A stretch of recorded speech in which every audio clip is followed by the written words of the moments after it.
হলো একাদশ দ্বাদশ শ্রেণীদের তথ্য বিষয় পঞ্চম অধ্যায় প্রোগ্রামিং ভাষা। তাহলে আজকে আমি তোমাদেরকে একটা প্রশ্নের সমাধান করে দেব। প্রশ্নটা আমি বোর্ডে লিখে রাখছি। দেখো, প্রশ্নটা হচ্ছে যে সেলসিয়াস স্কেলে তাপমাত্রাকে ফারেনহাইট স্কেলে তাপমাত্রায় রূপান্তরের অ্যালগরিদম ও ফ্লোচার্ট করো। তাহলে আমরা প্রথমত ফ্লোচার্ট করবো, আর আমরা জানি ফ্লোচার্ট করা হয় ধাপে ধাপে। আর ফ্লোচার্ট অ্যালগরিদম দুঃখিত অ্যালগরিদম করা হয় ধাপে ধাপে, আর ফ্লোচার্ট করা হয় প্রতীকের সাহায্যে। তাহলে প্রথমত আমরা অ্যালগরিদম করব, তারপরে অ্যালগরিদম থেকে দেখে দেখে ফ্লোচার্ট করব। তাহলে দেখো, আমরা অ্যালগরিদমটা করি। প্রথমত আমাদের স্টেপ 1 মানে প্রথম ধাপ, ধাপ 1, এটা বাংলায় লেখা যায়, ইংরেজিতে লেখা যায়। তোমরা যদি বাংলায় লেখো তাহলে ধাপ 1, ধাপ 2, ধাপ 3।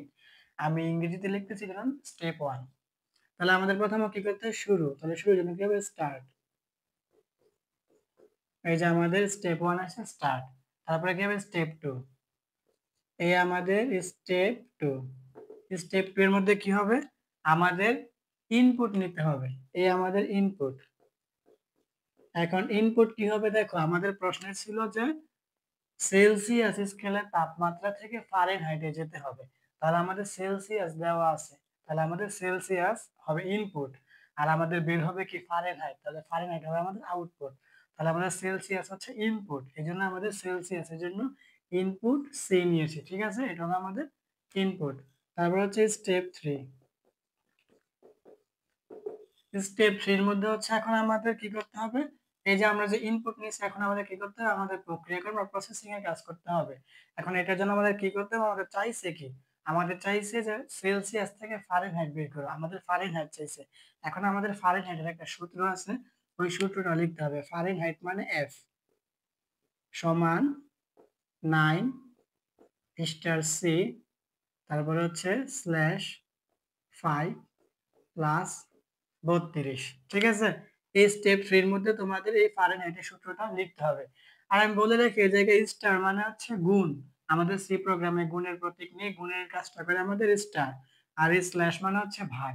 ভাগের কাজটা আমাদের সি প্রোগ্রামে করে স্ল্যাশ। ঠিক আছে, তাহলে আমাদের ফারেনহাইটের সূত্রটা মুখস্থ রাখবা কি? যে 9 স্টার সি স্ল্যাশ 5 প্লাস 32। এখন আমাদের কিন্তু এটা হচ্ছে প্রক্রিয়াকরণ বা প্রসেসিং হচ্ছে। তাহলে এখন আমাদের স্টেপ 3 শেষ। এখন আমাদের স্টেপ 5, দুঃখিত, স্টেপ 4। স্টেপ 3 এর পরে স্টেপ 4। এখন স্টেপ 4 এর মধ্যে আমাদের কি হবে? আমরা এখন ফারেনহাইটের সূত্রটা যে লিখলাম যে 9 স্টার সি স্ল্যাশ 5 প্লাস 32, এইটা এই যে কাজগুলা হয়ে, দেখো এই যে কাজগুলা হয়ে, এই যে 9 এর সাথে স্টার গুণ হয়ে 5 দিয়ে ভাগ হয়ে যোগ 32 হয়ে কিন্তু আমাদের এই এফ এফ বের হবে। এফ মানে কি? ফারেনহাইট। তাহলে এটা হচ্ছে আমাদের output. O UT out, output F. ঠিক আছে, আমাদের কিন্তু এটাই চাইছিল যে সেলসিয়াস থেকে ফারেনহাইট বের করতে। এই যে আমাদের ফারেনহাইট বের হয়ে গেছে। যখন আমাদের ফারেনহাইট বের হয়ে গেছে, তখন আমাদের কাজ শেষ। এই জন্য আমরা লিখবো হচ্ছে স্টেপ 5। স্টেপ 5 হচ্ছে এন্ড, ই এন্ড এন্ড।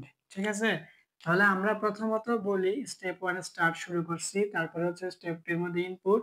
আমাদের ইনপুট হচ্ছে যেটা দেওয়া থাকে ওইটা নিতে হয়। তাহলে আমাদের দেওয়া আছে কি? সেলসিয়াস, এই জন্য সি নেওয়া হয়েছে। তারপরে স্টেপ 3 এর মধ্যে হচ্ছে আমাদের প্রক্রিয়াকরণ বা প্রসেসিং এর কাজ করতে হবে।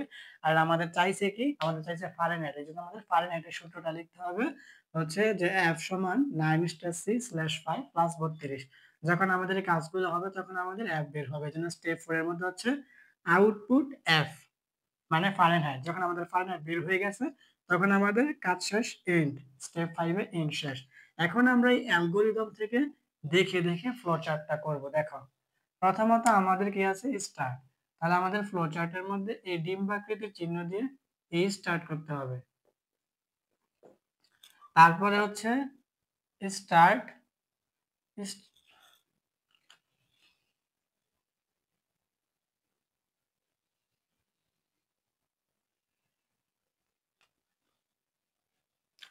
এখন আমাদের হচ্ছে ইনপুট নিতে হবে। আমাদের যে ইনপুট, এই ইনপুটের জন্য আমাদের ফ্লোচার্ট হচ্ছে সামান্তরিকের প্রতীকটা আঁকতে হবে। আমরা জানি আমাদের ফ্লোচার্ট কিন্তু প্রতীকের সাহায্যে করা হয়। তাহলে আমাদের ইনপুট, এই হচ্ছে ইনপুট, এই ইনপুট সি। তারপরে এটা হচ্ছে আমাদের প্রক্রিয়াকরণ বা প্রসেসিং, এই জন্য হবে আমাদের আয়তক্ষেত্র। আর এটাকে কিন্তু প্রবাহের প্রতীক বলে, এই যে তীর চিহ্ন এটাকে বলে প্রবাহের প্রতীক। এখন আমাদের হবে আয়তক্ষেত্র। এই আয়তক্ষেত্রের ভিতরে আমাদের সূত্রটা হবে F সমান 9 স্টার সি স্ল্যাশ 5 প্লাস 32। তারপরে হচ্ছে আমাদের আউটপুট, আউটপুটের জন্য হচ্ছে কি সমান্তরিক। দেখছো কত সহজ। আমরা কিন্তু অ্যালগরিদম যে কোর্স করেছি ওই অ্যালগরিদম থেকে কিন্তু আমরা দেখে দেখে ফ্লোচার্টটা করতেছি। Output O UT out P UT output F. তারপরে কি আছে ইন্ড, ইন্ড মানে শেষ, এই ইন্ড হচ্ছে শেষ। তাহলে আমাদের এই ডিম্বাকৃতির চিহ্নের মধ্যে শুরু হয় এবং শেষ হয়, আর এই সামান্তরিকের মধ্যে ইনপুট হয় এবং আউটপুট হয়, আর প্রক্রিয়াকরণ বা প্রসেসিং এর মধ্যে হচ্ছে আয়তক্ষেত্র হয়। তাহলে আজকে আমি তোমাদের আরেকটি প্রশ্নের সমাধান করে দেব। প্রশ্নটা আমি বোর্ডের মধ্যে লিখে রাখছি, দেখো। প্রশ্নটা হচ্ছে যে ফারেনহাইট স্কেলের তাপমাত্রাকে সেলসিয়াস স্কেলের তাপমাত্রায় রূপান্তরের অ্যালগরিদম ফ্লোচার্ট করো। অর্থাৎ আমাদের ফারেনহাইট স্কেলের তাপমাত্রা থেকে সেলসিয়াস স্কেলের তাপমাত্রা, অর্থাৎ ফারেনহাইট স্কেলের তাপমাত্রা দেওয়া আছে, আমাদের সেলসিয়াস স্কেলের তাপমাত্রা বের করতে হবে। তাহলে প্রথমত আমরা এই জায়গায় অ্যালগরিদম করব, তারপরে অ্যালগরিদম থেকে দেখে দেখে ফ্লো চার্টটা করব। তাহলে প্রথমত আমরা অ্যালগরিদম করি। প্রথমত আমাদের কি করতে হবে, স্টেপ ওয়ান। স্টেপ ওয়ান মানে ধাপ এক, কি করতে হবে, শুরু করতে হবে, মানে স্টার্ট। তারপরে কি স্টেপ টু, এই হচ্ছে স্টেপ টু। স্টেপ টু এর মধ্যে আমাদের কি করতে হবে বলতো, ইনপুট নিতে হবে, এই হচ্ছে আমাদের ইনপুট। এখন আমরা ইনপুট এই জায়গায় কি দেব, কি নেব, দেখো তো আমাদের প্রশ্নে ছিল যে ফারেনহাইট স্কেলের তাপমাত্রা থেকে সেলসিয়াস স্কেলের তাপমাত্রা বের করো, মানে ফারেনহাইট দেওয়া আছে, তো যেটা দেওয়া থাকে ওইটি আমাদের ইনপুট। তাহলে আমাদের ফারেনহাইট ইনপুট হবে, তাহলে ফারেনহাইটের জন্য আমরা এফ লিখলাম, এফ মানে ফারেনহাইট। তাহলে আমাদের ইনপুট হবে ফারেনহাইট এফ। তারপর হচ্ছে আমাদের স্টেপ থ্রি। এই স্টেপ থ্রির মধ্যে হচ্ছে এখন আমাদের প্রক্রিয়াকরণ বা প্রসেসিং এর কাজ করতে হবে। এখন আমাদের প্রশ্নে কি চাইছে যে ফারেনহাইট স্কেলে তাপমাত্রা থেকে সেলসিয়াস স্কেলে তাপমাত্রা বের করো, মানে সেলসিয়াস বের করতে হবে। তাহলে এখন আমাদের এই প্রক্রিয়াকরণ বা প্রসেসিং এর যে কাজটা, এখন আমাদের এই জায়গায় সেলসিয়াসের সূত্রটা লিখতে হবে। তাহলে সেলসিয়াসের সূত্রটা হচ্ছে এফ মাইনাস 32, তারপর হচ্ছে স্টার স্টার 5, তারপরে হচ্ছে স্ল্যাশ 9। ঠিক আছে, এই সূত্রটা কিন্তু তোমাদের মুখস্থ রাখতে হবে, না হলে কিন্তু অঙ্ক ভুল হবে। এখন আমাদের সেলসিয়াসের সূত্রটা হচ্ছে এফ মাইনাস 32 স্টার 5 তারপরে স্ল্যাশ 9। এখন আমাদের এই স্টার মানে কিন্তু গুণ, সেই প্রোগ্রামের মধ্যে কিন্তু গুণ প্রতীক নেই, গুণের কাজটা করে আমাদের স্টার, আর স্ল্যাশ মানে কিন্তু ভাগ, ভাগের কাজটা করে আমাদের স্ল্যাশ। তারপর হচ্ছে আমাদের 9। তারপর হচ্ছে আমাদের স্টেপ 4।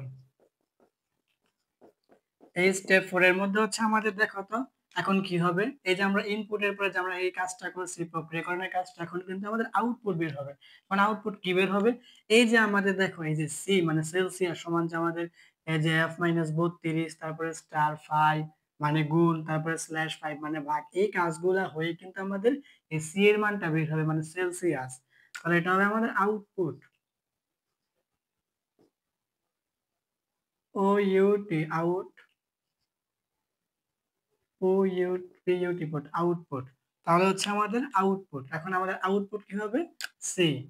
ঠিক আছে, যখন আমাদের আউটপুট সি বের হয়ে গেছে তখন আমাদের কাজ শেষ। আর আমাদের কাজ শেষ, এই জন্য আমরা লিখবো স্টেপ স্টেপ 5। স্টেপ 5 এ কি আমাদের এন্ড, ই এন্ড এন্ড, এই এন্ড মানে কি শেষ। এখন আমরা যে অ্যালগরিদমটা করেছি এই অ্যালগরিদম থেকে আমরা এখন দেখে দেখে ফ্লো চার্টটা করব। দেখো প্রথমত আমাদের কি হবে, স্টার্ট। এই স্টার্টের জন্য আমাদের এই ডিম্বাকৃতির চিহ্ন, তারপরে হচ্ছে প্রবাহের প্রতীক, এটাকে বলে প্রবাহের প্রতীক। এখন আমাদের ইনপুট, ইনপুটের জন্য হচ্ছে সামান্তরিকের এই প্রতীকটা ব্যবহার করা হয়। তোমাদের কিন্তু ফ্লোচার্ট করতে গেলে জানতে হবে ফ্লোচার্ট কিন্তু এই প্রতীকের সাহায্যে করা হয়, কোন প্রতীকের কি কাজ এগুলো কিন্তু জানতে হবে। তারপর এটা হচ্ছে প্রক্রিয়াকরণ বা প্রসেসিং এর কাজ, এটা হচ্ছে প্রবাহের প্রতীক। এখন আমাদের প্রক্রিয়াকরণের জন্য ফ্লোচার্টে আয়তক্ষেত্রের ব্যবহার করতে হয়। আয়তক্ষেত্র, এখন আমাদের সূত্রটা হচ্ছে সি সমান এফ মাইনাস 32 *5/9। আবার প্রবাহের প্রতীক। এখন আমাদের আউটপুটের জন্য সমান্তরিক। আমি আগেই বলতেছি আমাদের ফ্লোচার্ট কিন্তু এই প্রতীকের সাহায্যে করা হয়। কোন প্রতীকের কি আছে এটা কিন্তু তোমাদের জানতে হবে, না অঙ্ক ভুল হবে। তাহলে আউটপুট হচ্ছে সি। এখন আমাদের কাজ শেষ, এই জন্য আমাদের এই ডিম্বাকৃতি দিয়ে ইন্ড মানে শেষ। আমি তোমাদেরকে একটা প্রশ্ন সমাধান করে দেবো, আর আজকে বলে রাখি প্রশ্নটা অনেক মজাদার একটা প্রশ্ন। দেখো প্রশ্নটা হচ্ছে বিয়ের বয়স হয়েছে কিনা তা জানার জন্য অ্যালগরিদম ও ফ্লোচার্ট করো। অর্থাৎ বিয়ের বয়স হয়েছে কিনা এটা জানার জন্য আমরা প্রথমত অ্যালগরিদম করব, তারপরে এটা থেকে দেখে দেখে ফ্লোচার্ট করব। তাহলে প্রথমত আমরা ফ্লোচার্ট অ্যালগরিদমটা করি। এখন এগুলা বাংলাতেও লেখা যায়, ইংরেজিতেও লেখা যায়, আমি আজকে বাংলাতেই লিখবো। তাহলে বাংলাতে লিখতেছি প্রথমত ধাপ 1। ধাপ 1 যদি ইংরেজিতে লিখতাম তাহলে তো স্টেপ 1। এখন বাংলাতে লিখতেছি যেন ধাপ 1। তাহলে ধাপ 1 কি করতে হবে? শুরু করতে হবে। এটা হচ্ছে এই যে শুরু বা শুরু করি, একই। শুধু শুরু লিখলাম বা শুরু করি। তারপর হচ্ছে ধাপ 2। দেখো ধাপ 2 এর মধ্যে হচ্ছে আমাদের এখন ইনপুট নিতে হবে। এখন ইনপুটটা কি নিতে হবে? এখন আমাদের হচ্ছে বিয়ের বয়স হয়েছে কিনা, তাহলে বয়স, এই জায়গায় বয়সের বিষয়টা বুঝে গেছে যে আমাদের বিয়ের বয়স হয়েছে কিনা এটা আমাদের জানতে হবে। তাহলে বয়স, তাহলে বয়সের মানটা ইনপুট নিতে হবে। তাহলে এটা আমরা লিখবো যে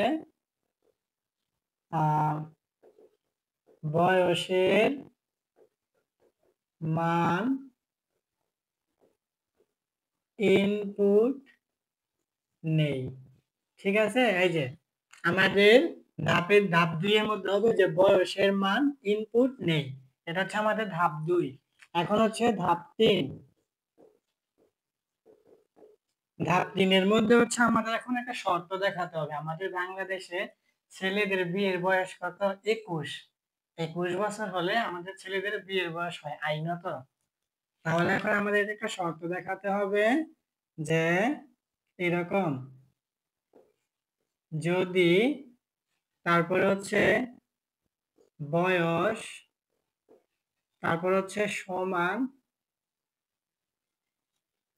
গ্রেটার দেন অথবা সমান, তারপর হচ্ছে 21, তারপর হচ্ছে প্রশ্নবোধক চিহ্ন, এইটা দিতে হবে। দেখো এই যে ধাপ 3 এর মধ্যে এইটা একটু খেয়াল করো, এটা হচ্ছে বোঝার বিষয়। ধাপ 3 এর মধ্যে আমাদের দিতে হবে যদি, এই যে বয়স, তারপর এটা হচ্ছে গ্রেটার দেন চিহ্ন, তারপর হচ্ছে সমান, তারপর 21 প্রশ্নবোধক চিহ্ন।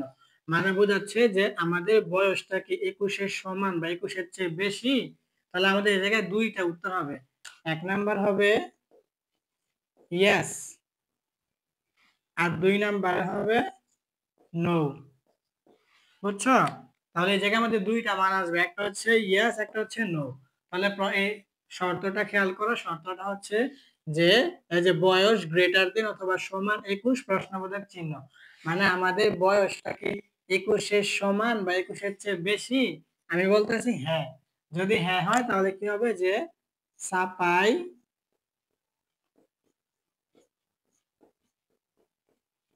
বিয়ের বয়স হয়েছে। আর যদি আমাদের এটা বয়সটা 21 এর সমান বা 21 এর বেশি না হয়, নো মানে না, তাহলে হবে সাপাই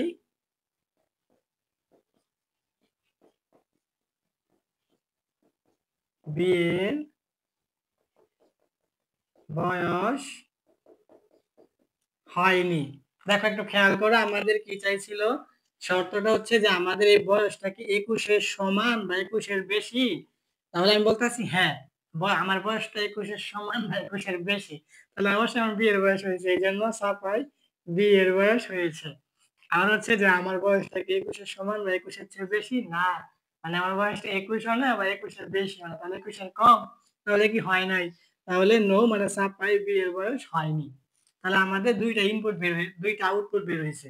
এই যে আমাদের ইনপুট থেকে দুইটা আউটপুট বের হয়েছে, একটা হচ্ছে আমাদের যদি 21 এর সমান বা 21 এর বেশি হয় তাহলে বিয়ের বয়স হয়েছে, আর যদি না হয় তাহলে বিয়ের বয়স হয়নি। এখন আমাদের ধাপ 4। ধাপ 4-এ আমাদের লিখতে হবে শেষ। এখন আমরা যেহেতু যেগুলো লিখছি শুরু করি, তাহলে আমরা লিখবো যে শেষ করি, শেষ করি, তাহলে আমাদের শেষ। এখন আমরা যে এই জায়গায় যে অ্যালগরিদমটা করছি, অ্যালগরিদম থেকে আমরা এখন দেখে দেখে ফ্লোচার্টটা করব। ঠিক আছে, আমরা যখন অ্যালগরিদমটা এখন করেছি, এই অ্যালগরিদমটা দেখে দেখে ফ্লোচার্টটা করব। তাহলে দেখো এই জায়গায় প্রথমত শুরু করি, তাহলে আমাদের ফ্লোচার্টে শুরুর জন্য এই ডিম্বাকৃতির চিহ্ন ব্যবহার করা হয়, এই ডিম্বাকৃতির চিহ্ন। তাহলে আমাদের হচ্ছে স্টার্ট। তারপর হচ্ছে আমাদের বয়সের মান ইনপুট নেই, তাহলে ইনপুটের জন্য আমাদের প্রথমত এই জায়গায় প্রবাহের প্রতীক দিতে হয়। তারপর হচ্ছে আমাদের সামান্তরিক ব্যবহার করতে হয় ইনপুটের জন্য, এই যে সামান্তরিক। এখন আমাদের কি বয়সের মান ইনপুট নেই, এটা আমাদের লিখতে হবে যে বয়সের মান ইনপুট নেই। কমেন্ট করে জানাইবা কার বিয়ের বয়স হয়েছে আর কাদের বিয়ের বয়স হয় নাই, বুঝছো? তাহলে দেখো আমাদের এখন আবার প্রবাহের প্রতীক দেওয়া হইলো। এখন এটা হচ্ছে একটা শর্ত। এখন আমরা জানি আমাদের ফ্লোচার্ট করা হয় বিভিন্ন প্রতীকের সাহায্যে। এখন এটা কিন্তু একটা শর্ত যে আমার আমার বয়সটা কি 21-এর সমান বা 21-এর বেশি, যদি হ্যাঁ হয় একটা, না হলে আরেকটা। তো এরকম একটা শর্ত, কন্ডিশন বোঝা। তাহলে এই ক্ষেত্রে আমাদের ফ্লোচার্টের রম্বস ব্যবহার করতে হয়, যেরকম রম্বস। শর্ত বোঝানোর ক্ষেত্রে আমাদের এই রম্বস ব্যবহার করা হয়, যে রম্বস। এখন আমরা যেখানে লিখবো যে যদি,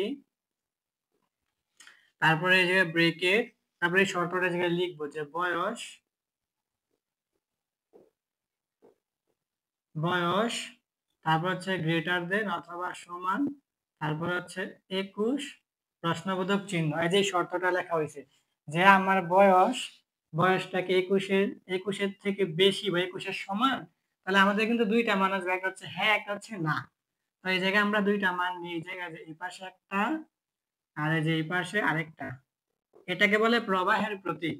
তাহলে আমরা এই পাশে একটা লিখি, আমাদের একটা আউটপুট বের হবে এই জায়গায়, এটা হচ্ছে আউটপুটের জন্য একটা, এটা একটু নিচে নেই, এটা হচ্ছে আরেকটা,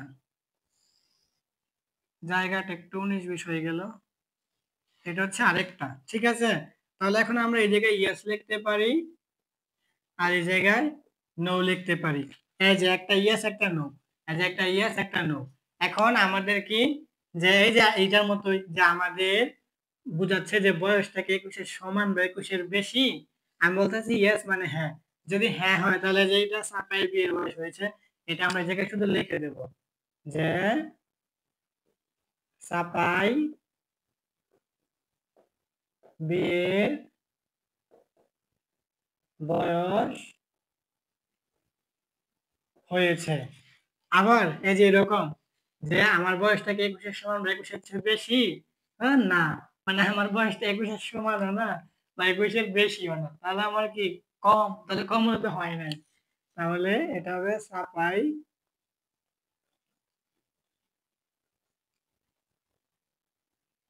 বিয়ের বয়স হয়নি।